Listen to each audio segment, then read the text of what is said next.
I feel fine.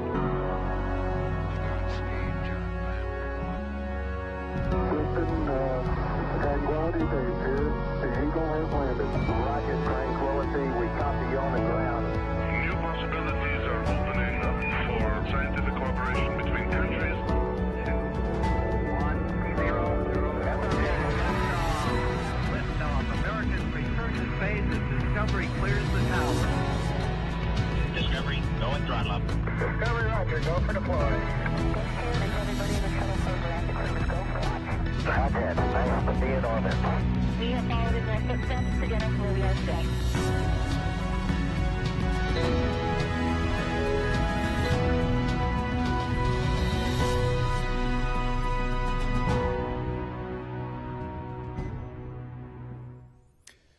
Well, hello, everybody, and welcome from the Kennedy Space Center in Florida. I'd like to welcome everyone to the traditional pre-launch news conference following today's launch readiness review ahead of NASA and SpaceX's Crew 1 Falcon 9 and Crew Dragon flight to the International Space Station.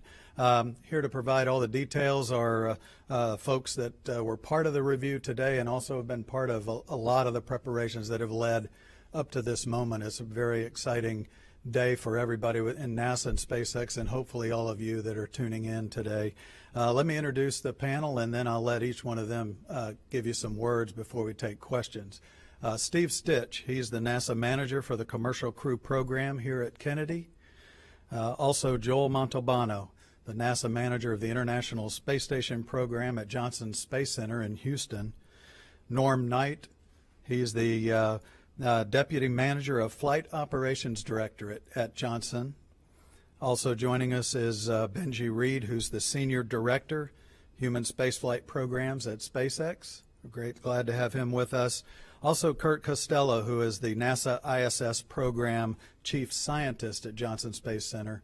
And last but not least is Arlena Moses. She's the Launch Weather Officer for the U.S. Air Force 45th Weather Squadron.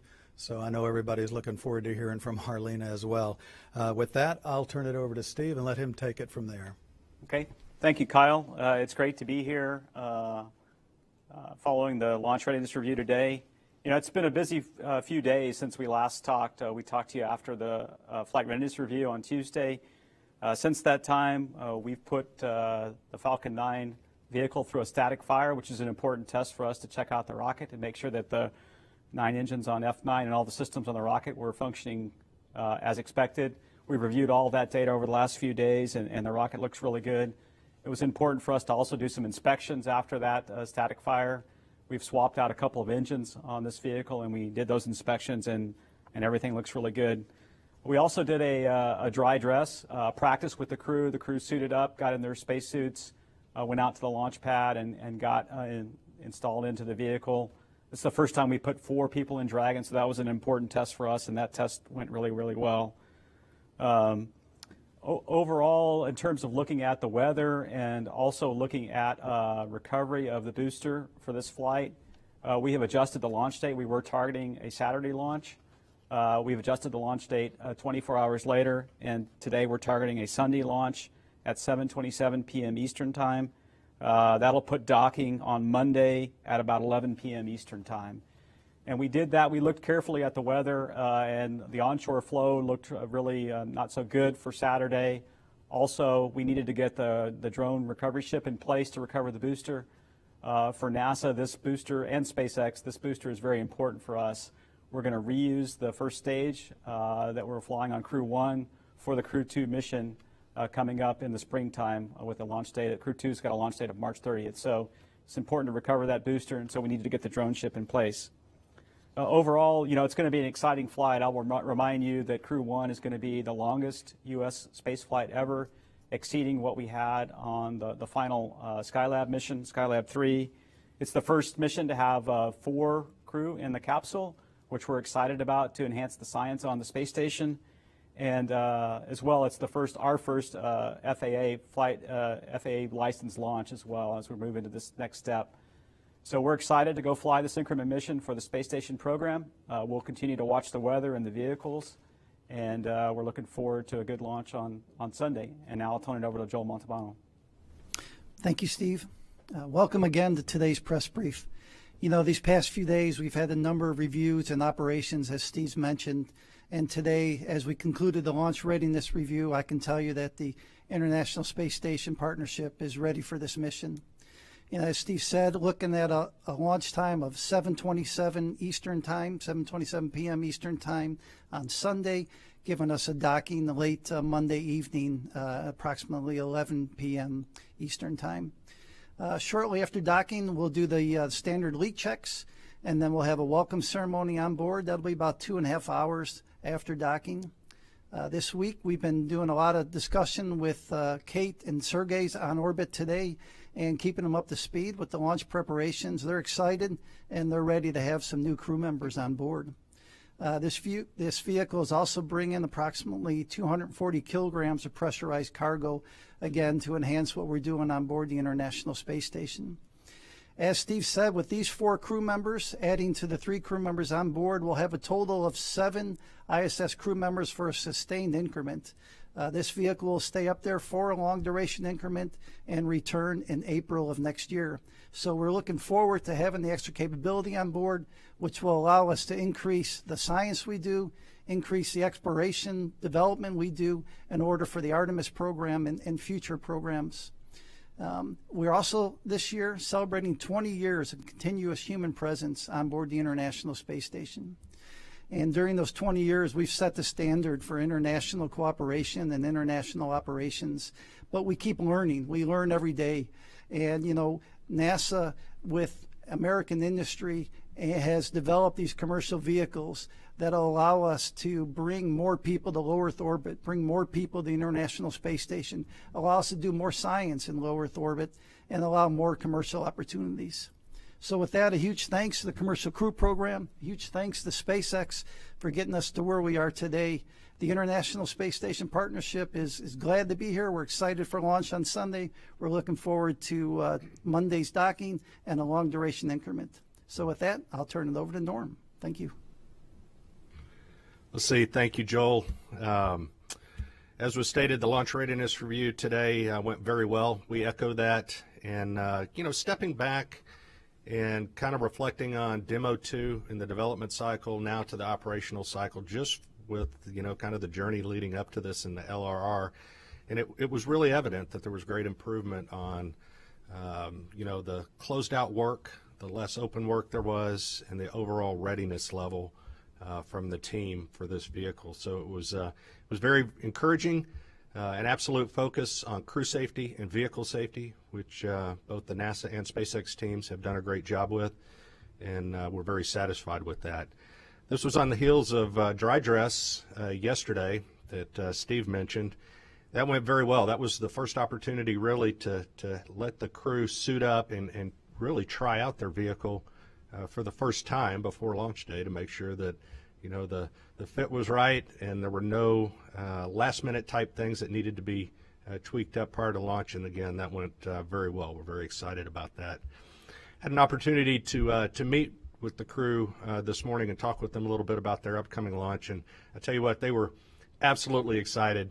And you could just feel the radiant excitement coming off of them. In fact, when I walked out of that briefing, I was excited myself. I mean, you could just feel the energy from the crew, and we see that throughout the team, which is great because it means we're real close and we're ready to go, which is very important. You know, the message that they wanted to convey is resilience, and to echo once again that, you know, the journey to get here is one of resilience. And it was a hard journey with a lot of stuff going on and COVID affecting the teams, but it was that resilience and determination by a lot of folks that have led up to this point. We'll safely get them into orbit, and we'll safely get them docked, performing 6 months of science and returning back to Earth safely as well. So again, a lot of folks that were involved with that, and just an appreciation for that hard work that has got us to this point. So it was very good. So with that, I will turn it over to Benji and look forward to questions later. Great. Thank you very much, Norm. First of all, I'm sitting here and I'm excited again to be here. To think that this is our third time that we've had the opportunity to come and launch here from Kennedy Space Center. We did our in-flight abort test back at the beginning of this year. We did our Demo 2 mission with Bob and Doug, and now we're coming up here on Crew 1, our first operational mission to start providing crewed services to the station to keep Joel's program running, at 6-month intervals. It's just incredible. And if you watch the beginning here just before we started this press briefing and you saw the montage they had of all the different past crew missions, and to hear Joel talk about 20 years in space, it's so cool, and it's an honor to get to be here. I'm certainly stoked. On behalf of all the SpaceX employees, our vendors, our partners, all of our families, I want to take this opportunity to say thank you to NASA and to all of our partners to let us be a part of this and to help carry this sacred honor and responsibility on our shoulders. This is the culmination of years of work and effort from a lot of people and a lot of time, and we have built, I think, what I would call is one of the safest launch vehicles and spacecraft ever, and it's an honor to be a part of that. We culminated our efforts in that with our static fire on Wednesday. Steve mentioned that just a little bit, and in fact I think we have a video to show for that.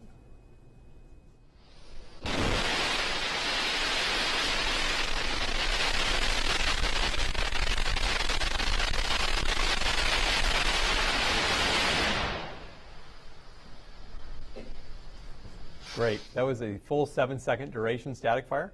The teams looked at all the data coming out of that static fire. Actually, they finished that up. Those reviews, we did joint reviews with the NASA teams and our teams, and looked great. We assessed everything that came from the vehicle, and we feel very good about it. As you know, we did some work on the engines and other aspects of the vehicle as we came into this, getting ready for this launch. And that static fire is very key to ensuring that we're ready to go. And like I said, those 7 seconds looked awesome.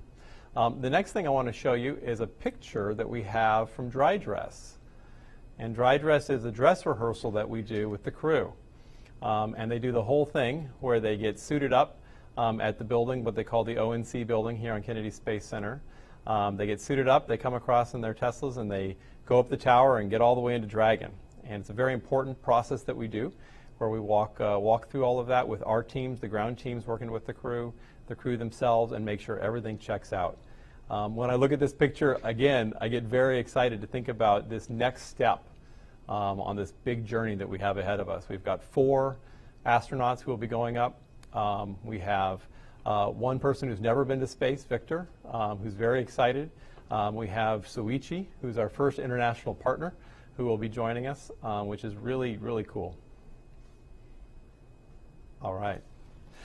Let's talk a little bit about what's going to happen on launch day itself. As I talked about, dry dress was a practice for that. So at about 4 hours before launch day, the crew will be in that ONC building. They'll be in their area getting suited up. Our suit techs will be helping them get ready. We'll be doing various leak checks and other fit checks as we go through that. And then the astronauts will come out at about 3 hours before launch, get into the Teslas, wave goodbye to their families, and all their friends who are there, and then come across to the launch pad. They'll go up the launch tower, come across the crew arm, and at about 2.5 hours before launch, they'll be entering the vehicle. They'll get inside the vehicle.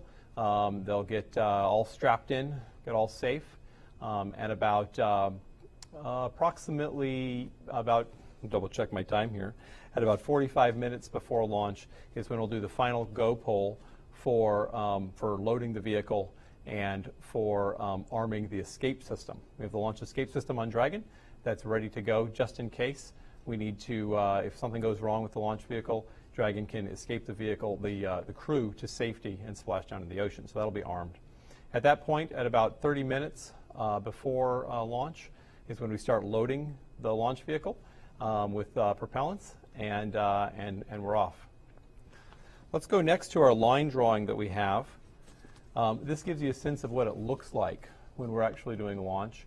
I won't go through all the details, but come at some of the highlights here. At about 2 minutes and 40 seconds, we have our first and second stage separation. After that happens, the first stage will land on the drone ship, which is heading out right now to be in position to be ready for that.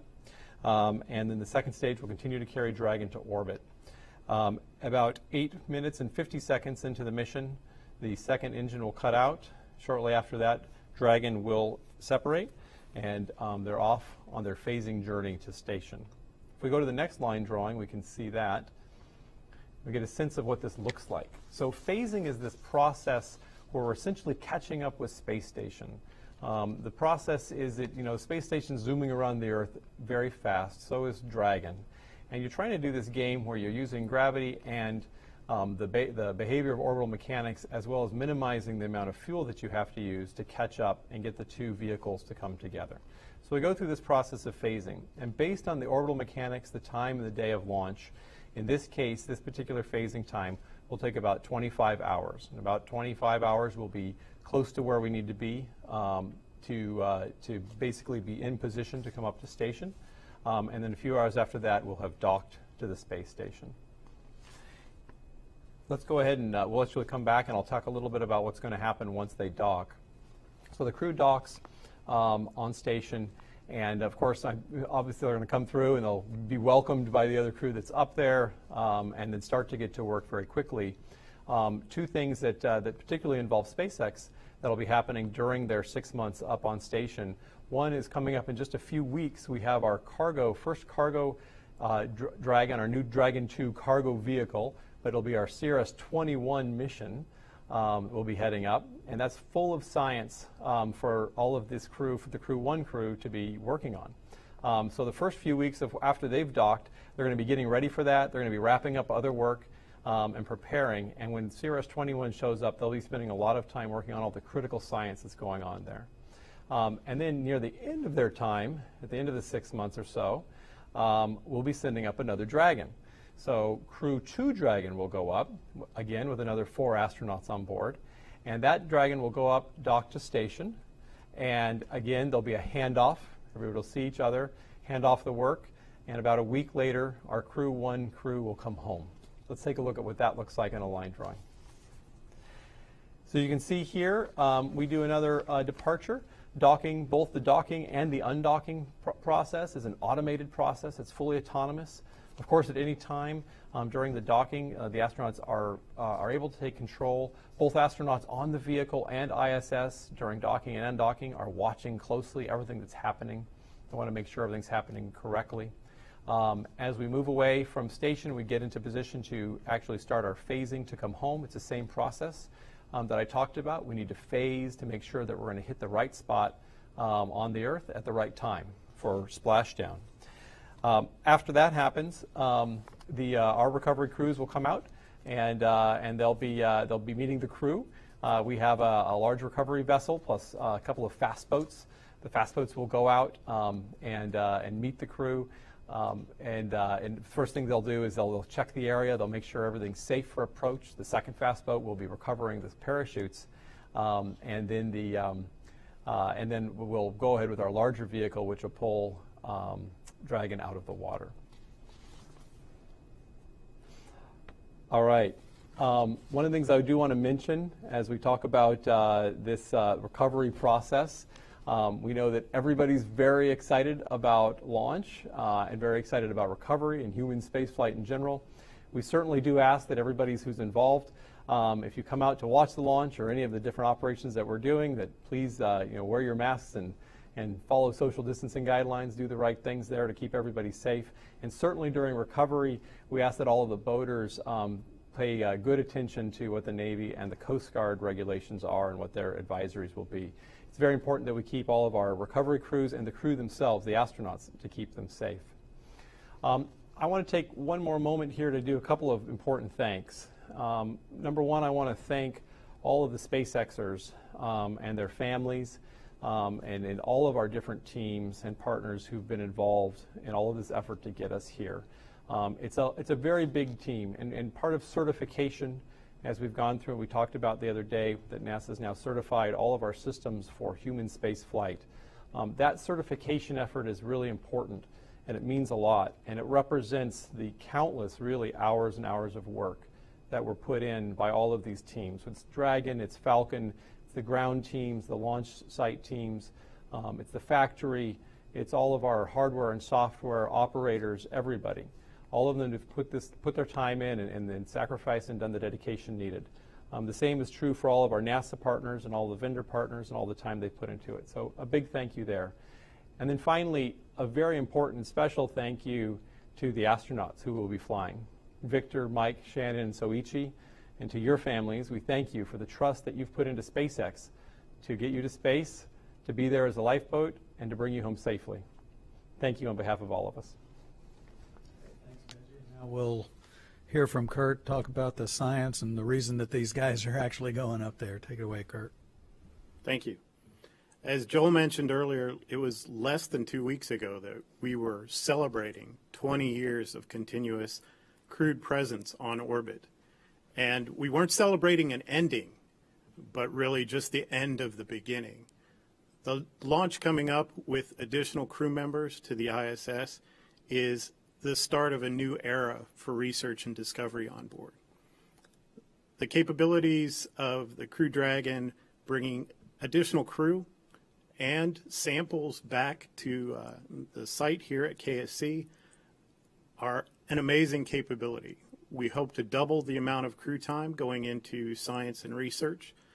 We'll again have easier access for those samples when they come back to Earth, and we'll have easier access to our crew members both pre and post flight to conduct some of our human research. Now we do have several investigations going up on this flight. We've got about 28 kilograms of payloads going up. Some of those experiments will be going up for Soichi to include education and public outreach experiments for him. And then we have a student experiment called Genes in Space 7, which will be looking at the humble fruit fly and how it adapts on orbit to changes in circadian rhythm. Circadian rhythm is our sensitivity to the day-night cycle here on Earth. And if you can imagine on orbit when you have 16 day-night cycles every day, it can be a bit confusing to the body. Well, fruit flies are great little model organisms. They help us understand what's going on in the human body because they share about 75% of the genes that cause disease in the human body. So we'll be looking at those. And then last but not least, our astronauts are members of our human research team. And they'll be conducting a number of experiments on themselves, both before, during, and after the mission. One of those is food physiology, which is looking at whether nutritional changes in the astronaut's diet can be beneficial for preventing spaceflight impairments that we typically see on orbit. So again, for Mike, Victor, Soichi, and especially my old alum Shannon from Rice, Godspeed, and thank you so much for the amount of hard work and research you're going to be putting in. Thanks, Kurt. And now the topic everybody knows that likes to talk about is weather, so let's turn it over to Arlena and have her give us the launch weather forecast. So, as for us here in Florida, we've been plagued by Tropical Storm Eta for most of the upcoming weekend. It was a little uncertain at first if it was going to clear out this weekend, but thankfully Eta is well out to sea and moving further with time. And with its passage, it brought a bit of a cool front through here in Florida, though I know it doesn't feel like it very much right now. If you're here locally, still pretty warm and humid, but overall it's going to give us a pretty good shot for weather for our primary launch day. So if we could take a look here at the forecast. So we are looking right now at a no-go weather probability of 40% with that kind of weak front that came through.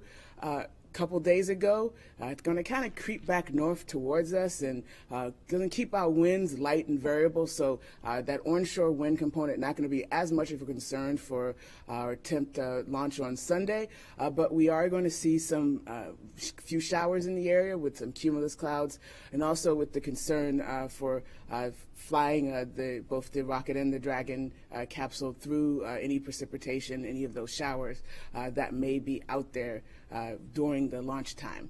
Now, if we take a look at our backup window going into Wednesday, so a couple days later, we dry out quite a bit, a nice area of high pressure. We get a true Florida cold front coming through, so temperatures, you can see, are going to be a bit cool for at least us here in Florida, maybe not for everybody.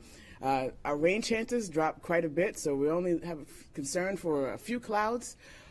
The downside is, however, winds are going to be coming from the northeast a little bit stronger on that particular day, but that is something that we'll be monitoring with the weather. So good luck, everybody, and we'll be here doing our part with the weather to make sure we launch successfully. Great. Thanks a lot. Thanks, everybody else.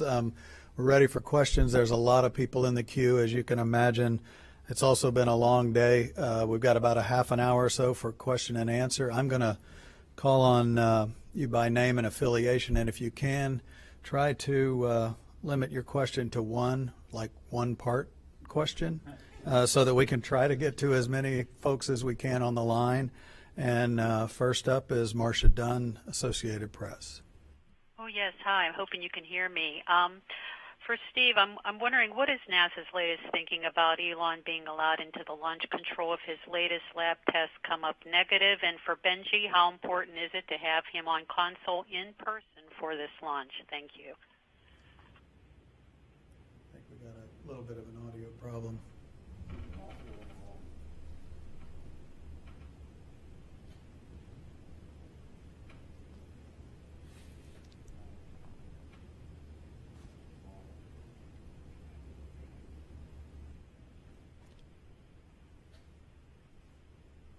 I think Marcia's question is, and I don't know who this would be directed to, was is there a concern relative to the COVID concern that Elon Musk raised earlier via tweet, I believe. Let's see, Kyle. I'll jump in and start on that one. As was in the news today, it was reported that Elon took several COVID tests, and of course that stirred up a bunch of questions relative to health and potential contamination. But what I can tell you is NASA and our commercial partners have a health stabilization plan in place, and really it's a protocol that protects the flight crew from any disease or any illness, because if they're compromised, that can affect and jeopardize the mission. So we pay a lot of attention to that, and we've done that over many years. This is something that has been in place back, I think, in the Apollo timeframe, in Shuttle for all those missions and for all the station missions as well, to make sure that we're protecting the flight crew. And how we do this is that obviously the crew is, when they come close to launch, are put into a quarantine, and they start that soft quarantine about 21 days prior to flight. That period's about from 21 days to 14 days, where that soft quarantine, they're really starting to isolate, reduce their movement, their exposure to other folks. And then at 14 days to launch, we call it a hard quarantine, and that's where they're totally isolated and really watched closely by the docs. So that's a protocol that's in place for the crew. In addition to that, that protocol also is for all folks that have contact with the crew. So what we do is we train our personnel, both our personnel and SpaceX personnel in this case, what these protocols are. We train them. We make sure that we understand hygiene, social distancing, mask requirements when around the crew. You have to have certain protocols met before you can get close to the crew, whether you're training the crew or getting them prepped for launch. And those people also, depending on the level of contact they have with the crew, are COVID tested to make sure that they are safe And again, that access is very restricted. So you can kind of think of it as concentric circles on the crews in the center and protecting as it goes out. And as those circles go out, again, those protocols change relative to the contact that people have with the crew. Now, if any of those personnel in that ring or any of those rings comes up with any COVID-type symptoms, they're tested, and we do contact tracing to make sure that we knew who they were around and what impact that could possibly have to the team. So again, we have a health stabilization plan in place, and it has worked effectively for many years, just like it's working today in this COVID environment. Benji, would you like to add any specific words for the SpaceX team? Sure, absolutely. You know, first of all, it's important to remember that we have thousands of people working at SpaceX, and it takes all of those people to work together to build the systems that we do and to launch rockets and launch the Dragon spacecraft. So it's important that we understand that, you know, that any one of our team members, if they do have COVID or get a test or whatever, then we work through that. And we have all of the protections in place that we do to make sure that everybody's safe. Certainly in the case of our launches, in the case of the crew, everybody's safe. We do the contact tracing that needs to be done, and I can assure everyone that that we're looking good for the Crew 1 launch and all of the critical personnel involved. Thanks. I think we just add one more thing on that for the HSP. You know, it's restricted access and everything, and no one's above this access. It doesn't matter if you're Elon Musk or Jim Bridenstine. If you have not met those protocols, or if any of those protocols have been compromised, then we're not going to let you near the crew. And again, it's to protect the overall mission that we're trying to accomplish. And everybody recognizes that. It's no surprise. Thanks to you both. I think we have the audio problem fixed. We'll go to Gina Sunseri, ABC News.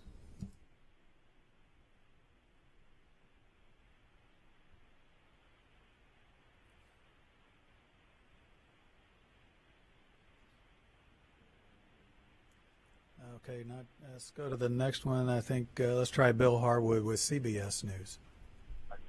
I'm here, Kyle. Can you hear me? Yep. Great. I'm not sure who this is for, but just a really quick question. And if you've already covered this, I apologize in advance. I had some phone problems. Was part of the issue today the expected weather in the recovery zone? In other words, was the forecast to be out of limits, or was the forecast favorable and the drone ship couldn't get there in time, or was it both? Thanks. It's fundamentally, this is it was an issue of getting the drone ship there in time. The weather was such because of this tropical storm that we couldn't get the drone ship to leave in time and get there. And the sea states are such that we just can't get the speed up to get there that we were hoping to hit the Saturday launch. We were able to leave port yesterday around midday, and now we're going to be getting there in time for plenty of time for a Sunday launch. Okay, next is Paul Brinkman, United Press International. Go ahead, Paul. Hi, yes, thanks for taking my call. Can you hear me? Yes, sir. Okay. Yeah, my question is about the just about the change. If one of you could walk us through a little bit of, I guess, Norm or Benji, about what happens when you delay a launch by a day like this and a crewed launch. You know, does anything have to be done to the capsule, or I'm assuming no more fuel has to be added for a longer flight, but does the crew have to repack their cargo or in a different way or anything like that, since they're going to be up there 3 times longer than they're going to be in flight longer than they thought they would? Thanks. Let's see, Benji, why don't you start out with the vehicle? The vehicle, sure, absolutely. So in terms of the vehicle, really there's nothing different that we do, right? We checked out ready as we went through all those tests that I talked about in the lead up, really many months up to launch, and now we do these tests this week to make sure we're ready. We go through these flight readiness reviews like we wrapped up earlier this week, the launch readiness review. All of these are actually go for launch tomorrow. The only thing that's not go for launch is having that drone ship in position and overall weather. And so that's really key. There's nothing more that we do other than continue to check and double check and triple check. Right? This is what we're all doing. All of our engineers, all of us will be looking at data, ensuring that everything is ready to go to take the crew safely. And also, it's going to be a good opportunity for people to catch up on some rest. And then from a crew standpoint, whether they're getting to space station in 8 hours or 27 hours, flight day 1 rendezvous or flight day 2 rendezvous, from a crew perspective on what they take, it's pretty much the same. Now their timeline will change because for a Saturday launch, they literally would have stayed up and pressed through docking. For the case of Sunday, it's a flight day 2 launch, and so what that entails is the crew will actually go to sleep in Dragon and wake up and then jump into the rendezvous profile and to prepare them to dock for station. Also for slips like this, depending on the timing of that, there could be cargo that has to come off or science that has to be refreshed, and maybe Kirk can address that, but I don't believe that's the case for Sunday. Okay, next up is Tariq Malik, space.com. Go ahead, Tariq. Hello. Thank you so much. And my question, I think, also is for Norm about the extended trip for the Crew 1 astronauts there. On the last flight with Demo 2, with kind of this lengthy trip, we saw kind of a lot of glimpses into what life on the Crew Dragon was like. And I'm curious, with this added time, what we can expect to see from the astronauts on this one. Will we get kind of like a tour, a taste of what that trip is going to be like on Monday prior to their arrival? If you can kind of walk us through what to expect and what the viewers might expect. Thanks. Okay. Well, I'll start it out big picture and then turn it over to Benji, and he can provide some details relative as well. But, again, launch is a big deal. The crew gets up, they prep, they get on the vehicle, they go launch. And then, obviously, once they get into orbit, they're going to do a series of orbital burns to get them set up, like Benji said, for that phasing to get to station. The crew has a timeline, and we can get you information on if there's, Kyle, I don't know if there's any press briefings in that time, but the crew's in constant contact with the ground, and so I'm sure, you will be hearing from them relative to that. They go to sleep.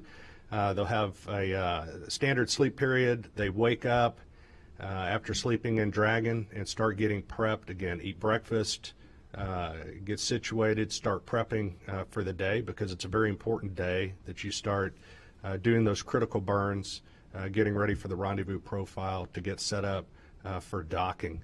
And there's time in that day, obviously, for if anything goes wrong. And then once they're on station, they utilize that time, as was stated earlier, to really learn about station, learn what to do in case of an emergency, and obviously learn how to use a lot of the facilities on station that are going to be very important once they're docked. So, Benji, I don't know if you had anything to add. Sure. It gives them more opportunity to try out Dragon and to be, as a crew of 4 members in Dragon, which I think will be probably, I assume, exciting for them, but also it'll be great for us to learn what that is, because it's important to understand that it's a fully capable Dragon with all 4 seats occupied.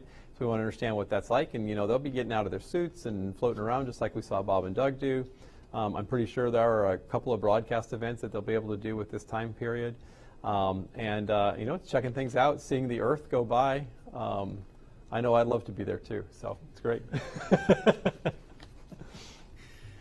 Okay, let's see. Let's go to, I think Joey Roulette is next with Reuters. Go ahead, Joey. Hey, thank you. Question for Joel. I was wondering if you could give us an update on what the talks with Russia are for mutual flights to the ISS. Are you envisioning some kind of bilateral agreement, and when do you think the soonest we can know when we'll be able to fly Russians on a U.S. crewed vehicle will be? Thanks. So we're looking to fly on each other's vehicles probably later in 2021, where we'll have a cosmonaut flying on our U.S. commercial vehicles and an astronaut on the Soyuz vehicles. We're working what we have to do, the first step is what we call an implementing arrangement that we work at the government level. And so we're working with our State Department to draft that. We submitted a draft. They'll be reviewing it, giving us comments. Once that's complete, we'll turn it over to Roscosmos, and then they'll work it within their government. They'll get it back to us. We'll have probably another iteration or so, but all that with the goal of flying in late 2021 on each other's vehicles. Okay, the next question is from Morgan. Is it Morgan from Business Insider? Go ahead. Steve mentioned the other day that Crew 1 is launching on an F9 with upgraded turbine wheels and COPVs. He said that these upgrades have been flying on Falcon 9s for years, but that this would be their first crew. So I'm just wondering, why did Demo 2 launch with older versions of those turbine wheels and COPVs? And also, Benji said that the Crew Dragon vehicle is now more robust to tolerate a wider range of weather conditions on splashdown. So I'm just wondering what changes he's referring to specifically and how they make the vehicle more robust. Thanks so much. Yeah, I'll take that, Benji. Thanks.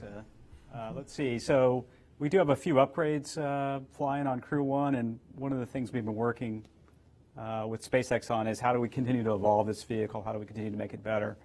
So the composite overwrap pressure vessels on Falcon 9, many of them have an upgraded liner that makes that liner a little bit more robust. SpaceX improved that liner and will allow it to be used a little longer.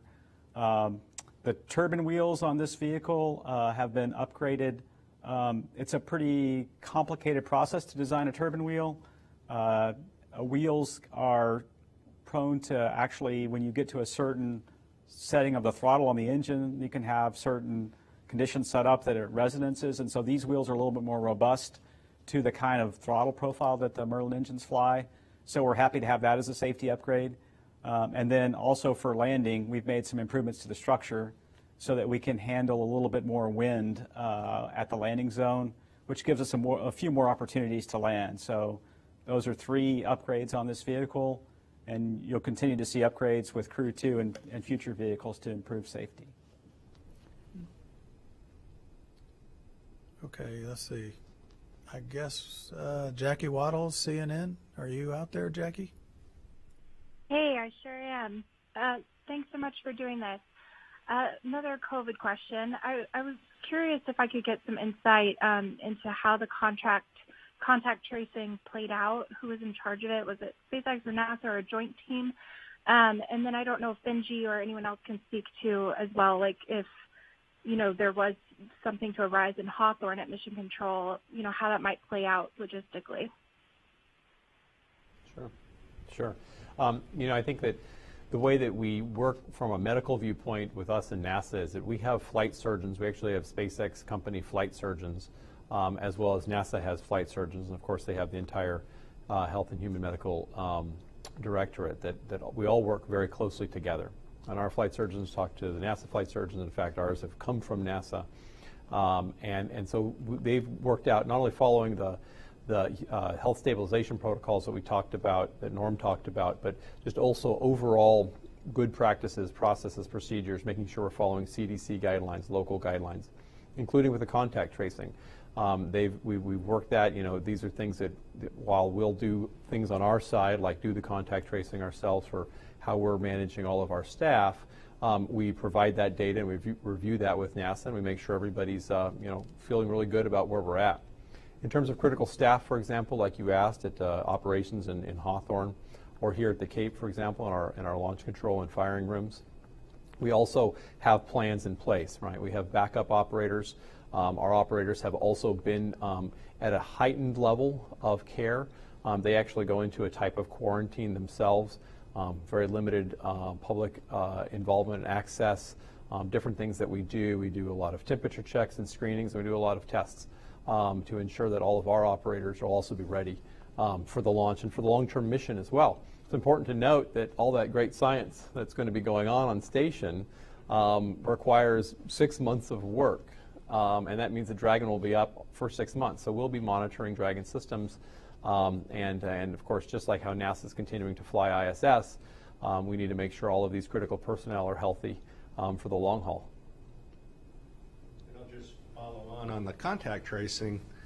If there's any thought or any concern of compromise to the flight crew, the NASA team will be doing that contact tracing and following back, and of course working with our partner SpaceX to do that trace, or wherever or whatever contractor or NASA facility that might have come from, and we will trace that back and find out the impact. For the specific teams, if they've not had contact with the crew, we don't believe they've had contact with the crew. That's left to NASA or whatever specific contractor to do those contact tracings. And as Benji said, there's overarching guidelines. It's all under the auspice of the Health Stabilization Program, and again, all the guidelines that are set forth. So it's very rigid and it's very thorough. Okay, next up is Kenneth Chang, New York Times. Go ahead, Ken.